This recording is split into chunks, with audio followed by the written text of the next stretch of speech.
Governor مکہ نے Jeddah تاریخی project کا دورہ کیا۔ گورنر مکہ مکرمہ شہزادہ خالد الفیصل نے جدہ میں تاریخی علاقے کی تجدید سے متعلق امیر محمد بن سلمان پروجیکٹ کا دورہ کیا ہے۔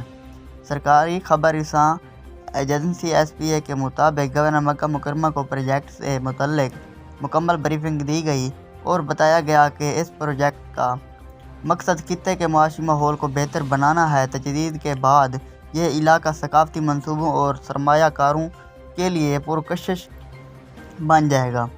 شہزادہ خالد الفیصل نے پروجیکٹ کے متعدد ٹریک خصوصاً آثار قدیمہ اور تاریخی مقامات کی اصلاح اور ترمیم سے متعلق امور کا معائنہ کیا۔ انہوں نے قلعہ الشونا کا جائزہ لیا جو جدہ کے تاریخی علاقے میں دریافت ہوا تھا۔ یہ تاریخی مقامات میں سے ایک ہے اور 600 برس سے کہیں زیادہ قدیم ہے۔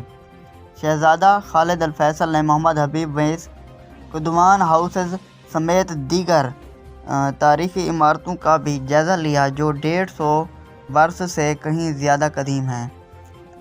جدہ تاریخیہ کا علاقہ 600 سے زیادہ تاریخی عمارتوں، 36 تاریخی مساجد، 5 بڑے تاریخی بازاروں، راہداریوں اور قدیم میدانوں نیز اہم تاریخی شواہد والے مقامات موجود ہیں۔ ایک زمانے میں یہ علاقہ زائرین کی اہم راہ گزار ہوا کرتا تھا۔ نئے منصوبے کے تحت جدہ تاریخیہ سے پیار کرنے والوں کے لیے پرانی یادوں کو نئے انداز سے زندہ کیا جائے گا۔